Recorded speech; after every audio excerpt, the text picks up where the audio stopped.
शांताकारं भुजगशयनं पद्मनाभं सुरेशं विश्वाधारं गगनसदृशं मेघवर्णं शुभांगं लक्ष्मीकान्तं कमलनयनं योगिविर्त्या नगम्यं वंदे विष्णु भवभयहरं सर्वलोकैकनाथं।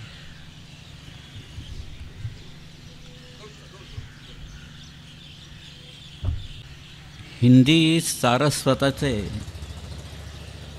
एक अतिशय अग्रगण्य असे कवी मैथिली शरण गुप्त यांनी असं म्हटलंय, राम तेरा चरित स्वयं ही काव्य है,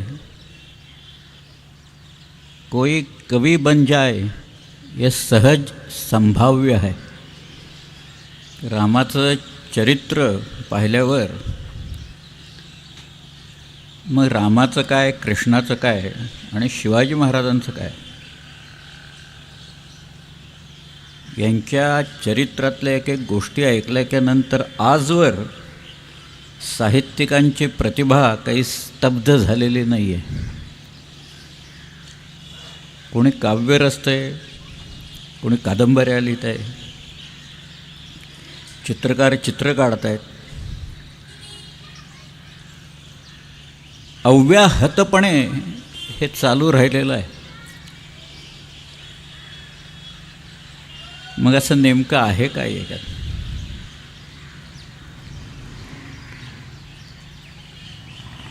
आपण रामाना आणि विशेषतः कृष्णाला ते पहा कृष्ण आले वगैरे असं काही कोणी म्हणत नाही काही, कारण कृष्ण सगळ्यांच्याच हृदयात आहे। लहान मुलांच्यापासनं ते अगदी प्रौढांच्यापर्यंत कृष्ण हृदयात असल्या कारणानं सगळे त्याला एकेरीच हाका मारता येतात। रामाचं तर चरित्र इतकं विलक्षण आहे की शिवाजी महाराजांनी आपल्या मुलाचं नावही राम असंच ठेवलेलं आहे। त्यांना मिळालेली पदवी राजा ही पदवी आहे, ते काही नाव नाही आहे। त्यांच्या राजाराम महाराजांच्या मुलाच्या मुद्रेत राम सुनो शिव सैषा मुद्रा भद्रा असंच म्हटलेलं आहे। त्यामुळे कोल्हापूरचे जे शिवाजी महाराज होते त्यांची जी मुद्रा आहे ती जर का आपण पाहिली तर ते काय राम सुनो हो असं म्हटलेलं आहे। त्यामुळे त्यांचं नाव होतं हे राम होतं। शिवाजीराजांनी लहानपणापासूनच रामाच्या आणि कृष्णाच्या या गोष्टी त्यांनी ऐकलेल्या आहेत। गंमत म्हणजे ही सगळी मंडळी मृण्मय आहेत,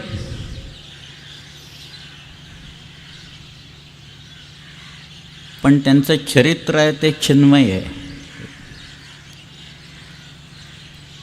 राम आणि कृष्ण होते की नाही याच्यावर लोकांनी चर्चा अवश्य करावी, परंतु ही मंडळी लोकांच्या हृदयात आहेत ही तर काढता येणार नाहीत कुणाला बाहेर। मी अमेरिकेत आणि इतरत्र अनेक ठिकाणी कृष्णाच्या नावाने बेभान होऊन नाचताना लोक पाहिलेले आहेत। एकदा तर मी ग्रँड कॅनियनमधनं परत येत असताना तिथं बऱ्याच गायी होत्या, जर्सी गायी होत्या त्यांच्या, 2-4 हजार असतील तिथे।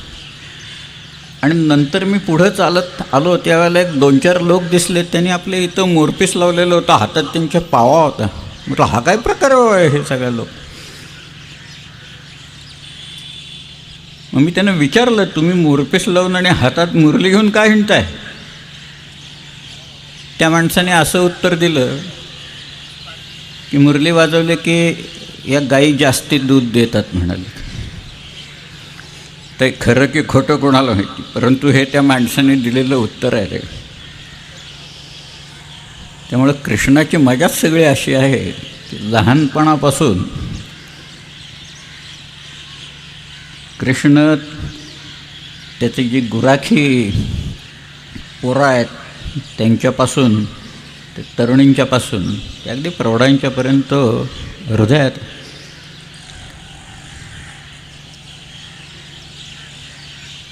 ही जी सगळी मंडळी आहेत त्यांच्याविषयी ज्ञानेश्वरांनी असं म्हटलेलं आहे, शब्द मावळलिया निवांत निजे, की हे जे शब्दच इथं मावळतात यांचं वर्णन करण्यासाठी शब्दच राहत नाहीत. कुणी मूकम करोती वाचालम असलं म्हटलं आहे, पण इथं वाचालम मूकम करोती अशी अवस्था होऊन जाते. इथं यांचं वर्णन करायला शब्द तोंडातून ओठातून स्फुटतच नाहीत, अशी परिस्थिती आहे. मग वर्णन काय करणार या लोक? पण आहे, मी एक एक गोष्टी आता ज्ञानेश्वरांचाच आधार घेऊन सांगतो, कारण काहीही अडचण आली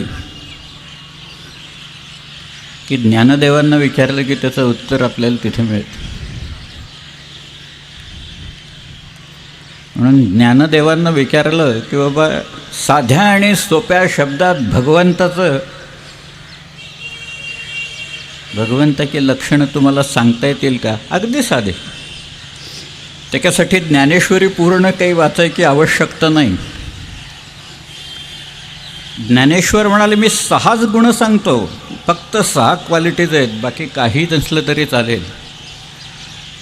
भगवंताचं निवासस्थान तिथं असतं म्हणा. ज्ञान, वैराग्य, ऐश्वर्य, यश, श्री, औदार्य हे 6 सर्व गुण असती जेथ येणे कारणे भगवंत, असं ज्ञानदेवाने म्हटलेलं आहे. की हे 6 गुण असतील, कारण हे 6 गुण असले की जीवनातली आसक्ती जाते, माणसाला आपोआप विरक्ती येते. आसक्ती येते पण ती परमेश्वराच्या भक्तीची आसक्ती आहे. परमेश्वराच्या भक्तीची आस अनेकांना लागते. नंतर श्रीकृष्णाच्या वेळेला जी राधेला लागली होती, राधा हे काही पात्र खरं नाही आहे, ते रूपक आहे, तो एक दृष्टांत आहे. राध हा धातू आहे, राध म्हणजे भक्ती, त्याच्यावरूनच आराधना असा शब्द आलेला आहे आपल्याला. आराधना म्हणजे काय? भक्ती आहे. सगळी भक्तिरसात न्हावून निघालं की तुम्हाला भगवंत दिसायला लागतो समोर. मग तो निर्गुण निराकार तुमच्यासमोर सगुण साकार होतो. दिसतो म्हणजे काय? शेवटी शिवचरित्र वाचत असताना मला अनेक उल्लेख श्रीकृष्णाचे मिळाले. कवी भूषण तर वेडाच झालेला आहे. मी कालच परवा सांगितलं तसं हा जो कवींद्र परमानंद आहे त्यांनी म्हटलेलंच आहे, चरितम शिवराजस्य भरतस्येव भारतम. जसं ते तिकडं भारत आहे तसं हे शिवाजीराजांचं शिवभारत हे आहे. आणि तो कायम त्या विष्णूशी तुलना करतो. शिवाजीराजांचं दर्शन कसं झालं तर एका हातात कौमोदकी गदा होती आणि दुसऱ्या हातात नंदक हे खड्ग होतं. सारंग नावाचं धनुष्य खांद्यावर होतं. असं तो वर्णन सगळीकडे करत जातो. मग त्याच्या मनात शिवाजी महाराजांचं रूप, त्या कवीच्या मनात हे श्रीकृष्णाचं रूप आहे. पण शिवाजीराजेसुद्धा उदाहरणं देतात. ही फार गमतीदार गोष्ट आहे त्यातली. कारण शिवाजीराजांना लहानपणापासून रामायण आणि कृष्णायन म्हणजे महाभारत ऐकवलेलं आहे. कुणी ऐकवले सांगू? केशव भट्ट पुरोहित या नावाचा एक माणूस होता. मुद्दामून ठेवलेला होता त्याला, केशव भट्टाला, की लहान मुलांना तू रामायण सांग, समजावून सांग, कृष्णायन सांग, महाभारत सांग, त्या श्रीकृष्णाचं चरित्र सांग. त्यामुळे शिवाजी महाराज हे सगळं त्यांच्या पत्रातनं उद्गारातनं याचे उल्लेख करतात.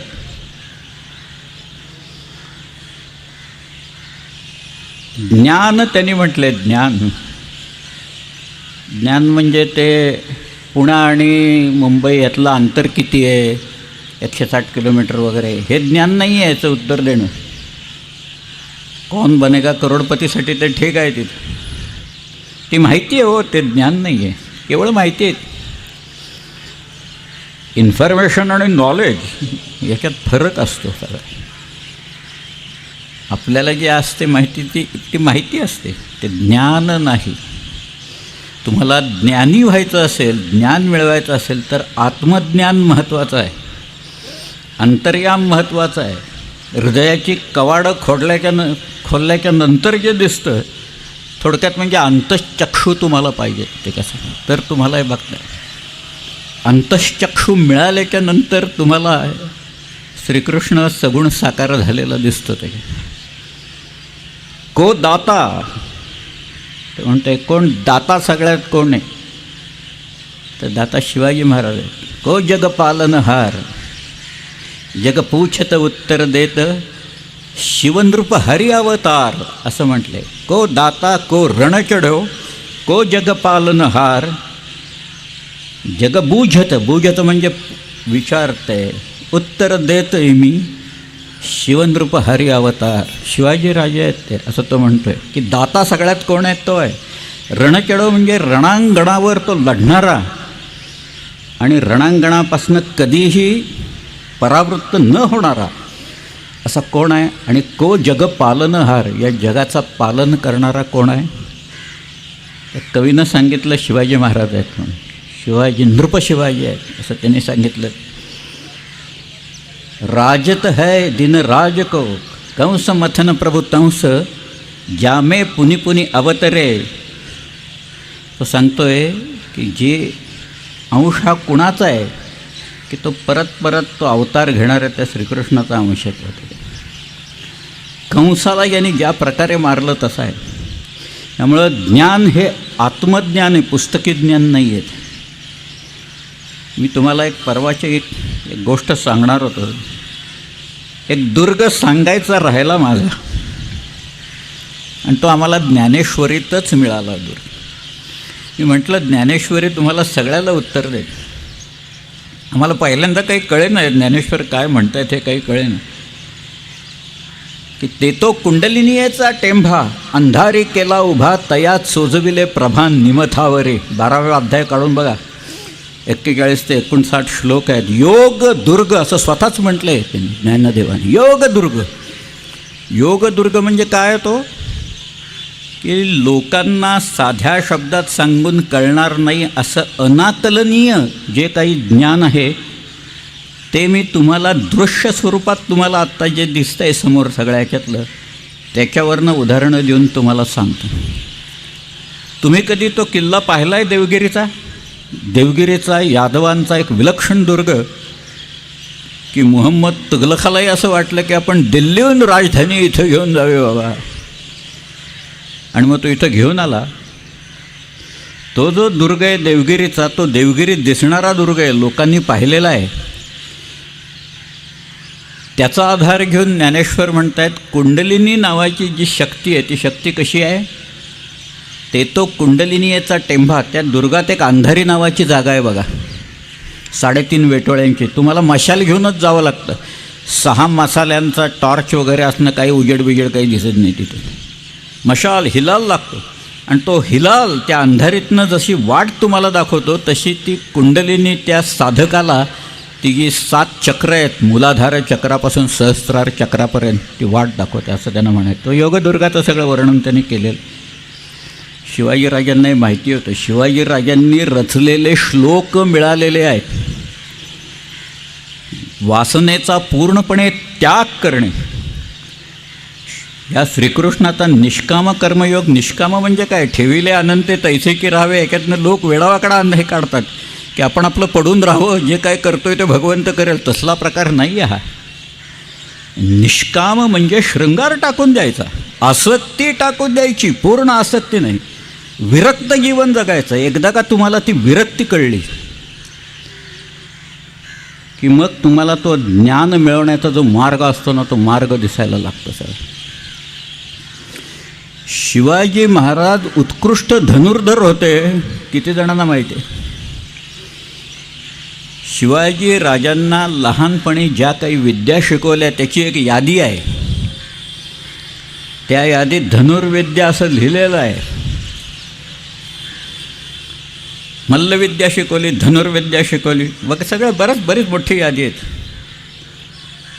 मग शिवाजीराजे खरंच धनुर्धर होते का?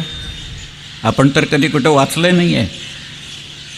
पण ज्या वेळेला कार्तलब खानाला उंबरखंडात शिवाजीराजांनी गाठलं की कार्तलब खान पुण्याहून निघाला आणि तुंगारण्यातनं तो उतरत होता, तो वर्ण जसा येत होता तसं खालून शिवाजीराजे चाललेले होते. त्यांना नक्की माहीत नव्हतं कुठल्या घाटाने उतरणारे. हा गाढवलोटीतनं उतरतो आहे का, सवाष्णीतनं उतरलो आहे का, आंबेनळीतनं उतरतो आहे का, कुरवंड्याच्या घाटातनं उतरतो आहे, ते माहीत नव्हतं. तो कुरवंडा सोडून पुढं आला ना आंबेनळीतनं खाली येणार म्हणजे छावणीच्या तिथे येणार, उंबरखिंडीत येणार, उंबरखंडात येणार. हे महाराजांना कळल्यावर शिवाजी महाराज बसले तिथं दबा लावून, दबा धरून बसले सगळे आपले लोक. पहिल्यांदाच आला मुघलांचा हल्ला त्यावेळेला फक्त बाण आले तिथं, लोकांनी बाण मारले धनुष्यातनं. मुघलांची फौज बरीच गारद झाली, पण त्यांचे लोंढे येत राहिले. शेवटी इतका दणका घातला कुठं वाट पळायला नाही. परत घाट चढून कोण जाणार हो सगळ्या ह्याच्यात. एवढं शरण यायला लावलं. पण त्यावेळेला शिवाजीराजांचं जे वर्णन आहे की त्या घोड्याचं वर्णन आहे, तो घोडाही बघा, धिपाड छातीचा रुंद मानेचा असा तो घोडा आहे. त्याच्यावर शिवाजीराजे पूर्णपणे शुभ्र वस्त्र नेसून बसलेले आहेत, केशराचा शिडकावा केलेला आहे, शिरस्त्राण त्यांनी घातलेला आहे. त्या घोड्याच्या दोन्ही बाजूला तुणीरं आहेत आणि त्या तुणीरात बाण आहेत, भाते आहेत. म्हणजे तुणीर म्हणजे भाता. आणि शिवाजीराजांच्या खांद्यावर धनुष्य आहे असं तर म्हणतो. आता अजून एक गंमत सांगतो. ही जी गंमत आहे ही छत्रसाल बुंदेल्यांनी लिहिलेली गंमत आहे. छत्रसाल बुंदेला हा शिवाजीराजांच्याकडं आला 1671-72 चंपतराय बुंदेल्याचा मुलगा, कालिका कुमारीचा मुलगा. चंपतराय वारला, कालिका कुमारीनं आत्महत्या केली. हा मुघलांच्या नोकरीत लागला, पराक्रम केले, परंतु त्याला मान आणि प्रतिष्ठा ही काही मिळाली नाही. त्याला मान आणि प्रतिष्ठा अभिप्रेत होती. त्याच्यासाठी तो म्हणाला आपण शिवाजी महाराजांच्याकडे जाऊ आणि आपण आपलं काम करू, म्हणून तो आला महाराजांच्याकडे. फार गंमत आहे. त्याच्यावर एक ग्रंथ छत्रप्रकाश नावाचा लिहिलेला आहे, गोरेलाल तिवारी म्हणून होता. त्याच्यातल्या 4 ओळी फक्त सांगतो, फार गमतीदार लिहिले आहेत त्यांनी.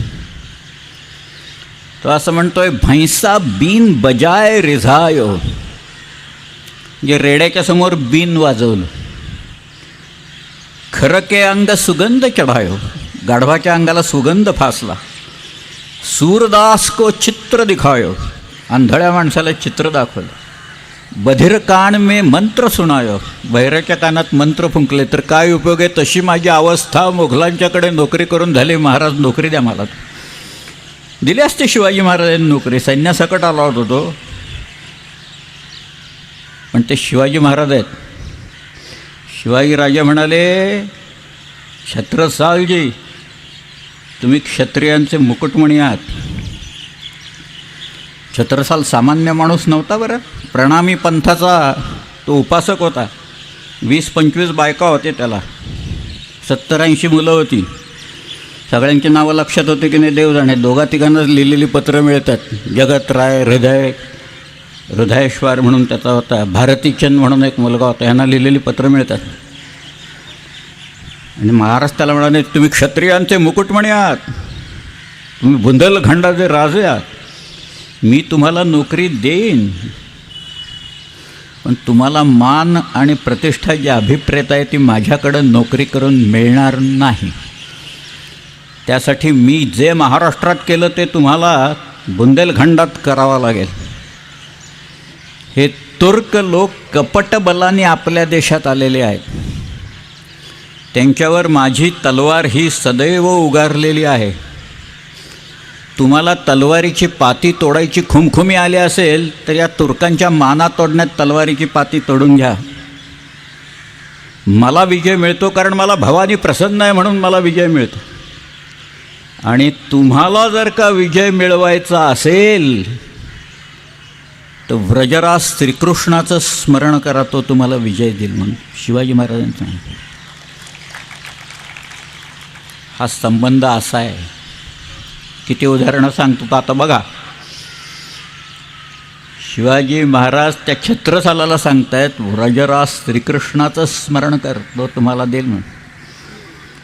भूषण म्हणतोय, दशरथ जीव के राम भय, दशरथाचा जसा मुलगा राम, वसुदेव के गोपाल, वसुदेवाचा जसा गोपाल म्हणजे कृष्ण झाला, सोही प्रकटे साहिके श्री शिवराज भूपाल, तसे या शहाजीराजांचे शिवाजीराजे हे चिरंजीव हे उपजले असं त्यांनी सांगितलं.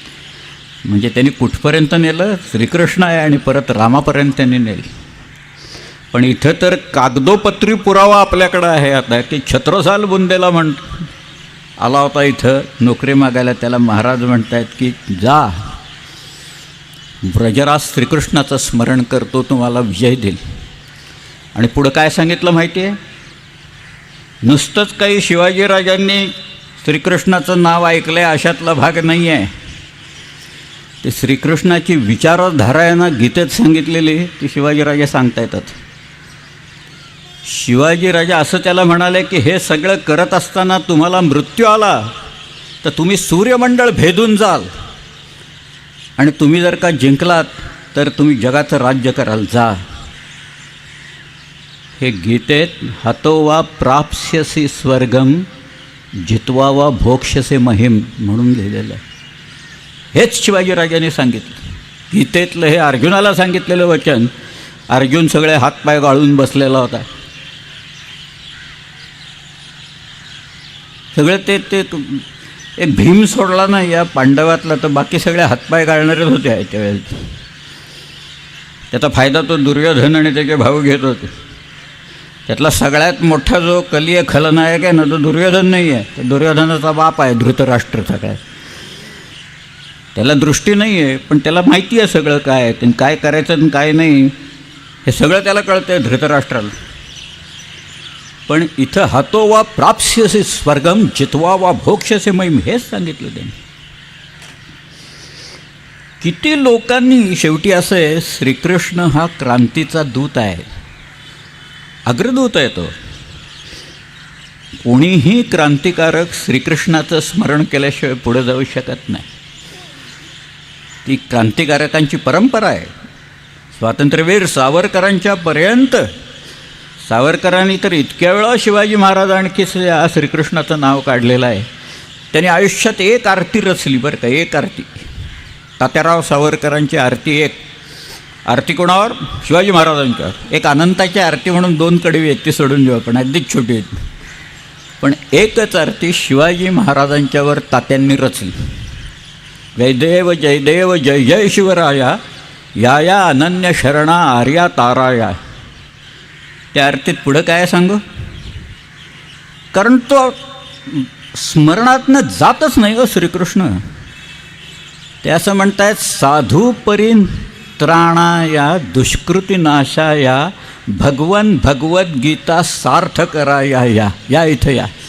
तुम्ही सांगितलं ना गीतेत सगळं ते सार्थ करून दाखवण्यासाठी तुम्ही आता भगवान या इथं. कशासाठी? परित्राणाय साधूनाम विनाशाय दुष्कृताम असं तुम्हीच म्हणताय तिथं. धर्मसंस्थापनार्थाय संभवामी युगे युगे. मग या इथं साकार करायला या असं आवाहन, एक विलक्षण आवाहन तात्याराव सावरकरांनी केलेलं आहे. ते तात्यारावांच्या त्यांच्या स्मरणातनं हे कधी जातच नाही. त्यांना की गाणं जे सुचलं ना, अनादि मी अनंत मी अवध्य मी भला, त्याच्यातसुद्धा ते असं म्हणताय त्याच्यात की अग्नी जाळी मजसीना खड्ग छेदितो. अग्नी मला जाळू शकत नाही, खड्ग मला छेदू शकत नाही. हे सुद्धा गीतेतलंच आहे सगळं. की शस्त्र मला इजा करू शकत नाही, कोणी मला मारू शकत नाही. हे गीतेत सांगतायत, हेच सगळं तात्याराव सांगतायत. शिवाजी महाराजांचं स्मरण करतायत. माझ्या हातनं काही चुका झाल्या असेल तर माझा कान पकडण्याचं एकूण जे काय आहे ते सगळं फक्त शिवाजी महाराजांना अधिकार आहे एवढंच ते म्हणत आहेत सगळं. पण इथं स्वतः शिवाजी महाराज कृष्णाबद्दल म्हणत आहेत बाबा की त्याला आठवा, तो तुम्हाला विजय देईल. त्यानं सांगून ठेवलेलं आहे की तुम्ही हे करत असताना मृत्यू जर का पावला तर सूर्यमंडळ भेदून जाल. शिवाजी महाराजांना कृष्ण माहिती होता की नाही बघा. सगळ्यात बारीक सारीक गोष्टी आहेत पण ते येतात. एवढे दांडगे पुरावे असते तर आम्ही अजून दिले 100 पुरावे दिले असते सगळ्याचे. परंतु छत्रसाल बुंदेल्यानं जे काही लिहून ठेवलेलं आहे त्याच्या पत्रात आहे. छत्रसाल बुंदेला हिरदेशाला लिहिलेल्या पत्रात म्हणतो, मी पुण्याला गेलो होतो, शिवाजी महाराजांना भेटलो आणि शिवाजी महाराजांच्याकडनं काही मी विद्या शिकलो. काय शिकलो? तो म्हणतो मी शिवाजी महाराजांच्याकडनं धनुर्विद्या शिकलो. लिहिलेलं आहे पत्रात. काय गोष्टी आहेत या एक एक शिवाजीराजे होते, घोड्यांवर विलक्षण प्रेम. यस्याश्वास्तस्य राज्यम यस्याश्वास्तस्य मेदिनी यस्याश्वास्तस्य सौख्यम यस्याश्वास्तस्य साम्राज्यम, असा श्लोक रोज शिवाजी महाराज तबेल्यात जाऊन म्हणायचे, पागेत जाऊन म्हणायचे. घोड्यांच्यावरचं त्यांचं प्रेम तर फार विलक्षण आहे की घोड्यांना खायला मिळालं नाही तर त्यांनी लिहिलेलं जे पत्र आहे, दळवटणं म्हणून गाव आहे चिपळूणच्या जवळ, तिथं पागा होती 40,000ची. त्यावेळेला लिहिलेलं पत्र वाचलं ना की कळून येईल. एक एक वाक्य वाचलं तर माणूस ते वाचत असताना थरथर कापायला लागेल शिवाजी महाराजांचे वाक्य ऐकले की नाही. हे शिवाजीराजे घोड्यांच्याबद्दल सांगत आहेत. घोड्यांची उत्तम पारख होती, त्यांना अश्वविद्या शिकवलेली होती. 40,000 घोडी स्वतः शिवाजीराजांची होती. 1,00,000 शिलेदार होते की ज्याचं स्वतःचं घोडं असतं. अशी 1,00,000ची घोडी पागा आक्रमणाचं युद्ध करण्याच्यासाठी म्हणून. आणि इथं श्रीकृष्ण स्वतः हातात प्रतोद घेऊन त्या अर्जुनाच्या रथावर जाऊन बसला. सारथ्य करायला प्रत्यक्ष भगवान येऊन तिथं बसले. मग विजय साहजिक कुणाचा होणार होता याची कल्पना आहे आपल्या. श्रीकृष्ण कधी असत्य बोलला नाही असं तो म्हणतो बरं का, की मी कधी असत्य बोललो नाही, हेच मुळात खोटं आहे म्हणत तो जे म्हणतो. की श्रीकृष्ण एकदा झोपलेला होता आणि तो झोपलेला असताना तिथं पहिल्यांदा दुर्योधन आला. या महाभारताच्या आधी दुर्योधन आला तिथं आणि दुर्योधनाने पाहिलं की श्रीकृष्ण झोपलेला आहे, बाबा कोणीच नाही इथं, म्हणून तो त्याच्या मस्तकाच्या इथं जाऊन बसला वाट बघत की कधी उठतोय श्रीकृष्ण. थोड्या वेळाने अर्जुन आला तिथं आणि तिथं त्याने दुर्योधनाला पाहिल्याच्यानंतर अर्जुन श्रीकृष्णाच्या पायाशी बसला. आता हे सगळे येत आहेत आणि काही करतायत हे काही कृष्णाला माहीत नाही काय, त्याला सगळं कळलेलं असणार. पण कृष्ण उठला झोपेतनं आणि उठल्याच्या नंतर दुर्योधनाला तो अर्जुनाला पाहिलं त्यांनी पहिल्यांदा आणि म्हणाला, अर्जुना अरे तुला काय पाहिजे, कशासाठी आल्यास माझ्याकडे? दुर्योधन म्हणाला, अर्जुन बिर्जुन नाही, मी पहिल्यांदा आलो इथं सगळ्या. तो म्हणाला, अरे दुर्योधना ठीक आहे तू पहिल्यांदा आला आहेस, परंतु मी झोपेतनं उठल्यावर अर्जुनाला पहिल्यांदा पाहिलेला आहे, त्यामुळं त्याच्याकडं अधिकार आहे, तो लहान आहे तुझ्यापेक्षा. आणि मग दुर्योधन म्हणाला की अरे भगवंता, ह्या युद्धात तू जे काही आम्हाला देणार आहेस दोघांना ते सारखं काय असेल ते विभागून दे. तो म्हणाला देतो. म्हणून तो दुर्योधन आणखी अर्जुनाला म्हणाला की एका बाजूला निशस्त्र मी आणि दुसऱ्या बाजूला माझी यादव सेना, काय निवडायचं ते निवडा. अर्जुन म्हणाला, भगवंता तू आमच्या बाजूला आहे. दुर्योधनाला आनंद झाला, बरं झालं एकटा माणूस काय करणार नाही तर आपण आपली सगळी यादवांची सेना घेऊन लढू. पुढं काय झालं सगळ्यांना माहिती आहे, ते काही सगळं सांगत नाही. पण हे दोघं येऊन बसतायत तिथं आणि ह्याला काय झोप लागते आहे का श्रीकृष्णाला तिथं? त्याला माहिती होतं सगळं. माहीत असतानासुद्धा केवळ आसुरी वृत्तीचा नाश करण्यासाठी, अन्यायाला न्यायाने प्रतिकार करण्याच्यासाठी, अविचारावर विचाराने मात करण्यासाठी, अविवेकावर विवेकाने मात करण्याच्यासाठी, म्हणून जर का खोटं बोलावं लागत असेल तर ते श्रीकृष्ण काय श्रीकृष्णाने केलेलं आहे, ते न्यायाशातला भाग नाही. बऱ्याच वेळा त्यांनी अनेक लोकांचे बळी दिलेत त्याच्यात हे सगळं वधवून घ्यायला. की तिकडं द्रोणाचार्य होते आणि तो हत्ती मेला तिथं अश्वत्थामा नावाचा, आणि तिकडं ते सगळ्यांना माहिती होतं आता अश्वत्थामा हत्ती मेला आहे, तो काही मुलगा नाही मेला त्यांचा. तरी पण कृष्णाने सांगितलं याला, धर्मराजाला, की तू जाऊन सांगायचं तिथं अश्वत्थामा गेला आणि हळू बोलायचं तोंडातल्या तोंडात, नरोवा कुंजरोवा. हात तो काय कुंजर म्हणजे हत्ती आहे का माणूस आहे मला माहीत नाही ते सगळं.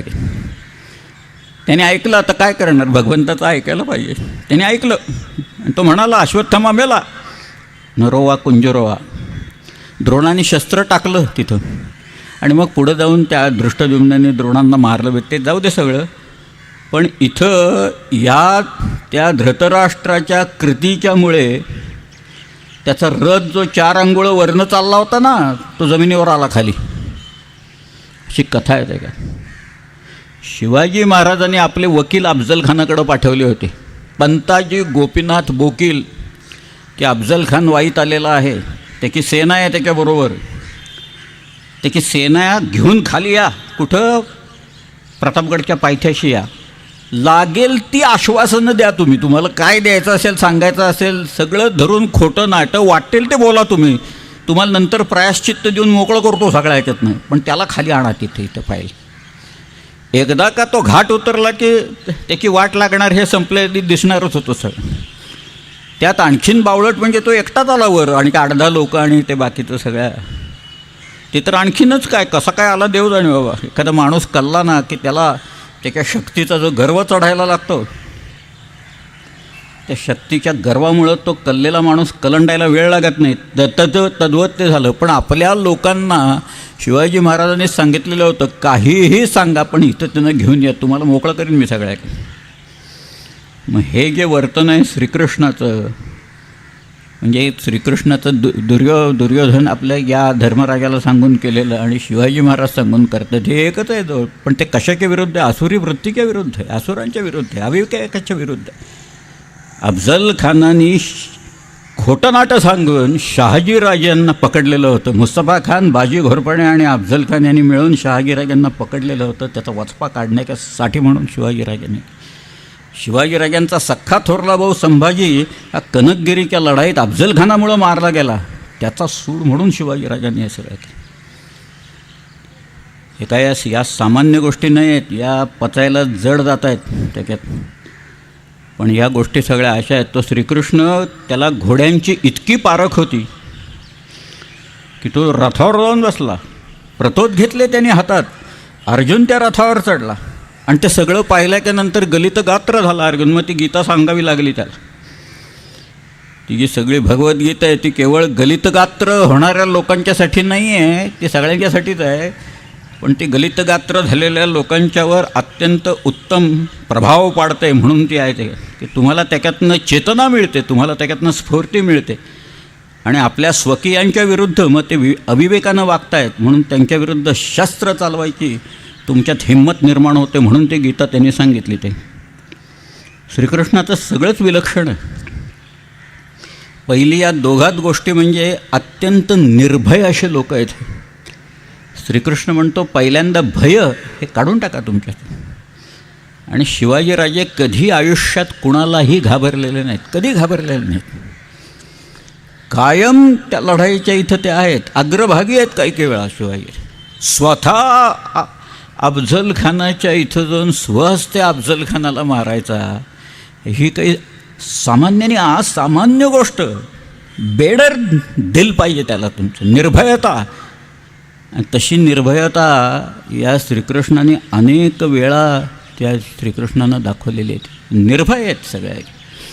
भय मग कसलंही भय नाही आहे. समोर तिथं ते त्याच्यात एवढं प्रचंड मोठं सेना असतानासुद्धा श्रीकृष्ण घाबरलेलं नाही. त्याच्या गमती खूप आहेत. मी मग असे सांगत होतो की श्रीकृष्णाचं चक्र जे आहे ना सुदर्शन, पुढं नंतर महाभारत घडल्याच्यानंतर अश्वत्थामा आला होता त्याच वेळेला. नंतर अश्वत्थामा म्हणाला, भगवंत तुमच्याकडनं मला एक वस्तू पाहिजे. तुम्ही श्रीकृष्ण म्हणाला काय पाहिजे?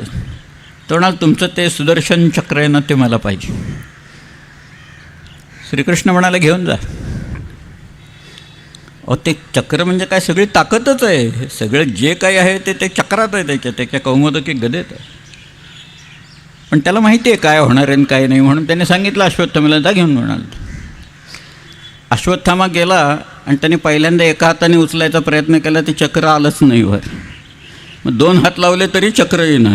शेवटी त्याने ताणून सगळी ताकद लावली, ते चक्र जागचं हल्लंच नाही तिथनं सगळ्या. पण ते त्याला माहिती होतं आधी. आणि ज्या वेळेला अक्रूराला मुद्दामून पाठवून कंसाने म्हणजे मामानी स्वतःच्या ज्या वेळेला मथुरेला कृष्णाला बोलवला की कृष्णाचे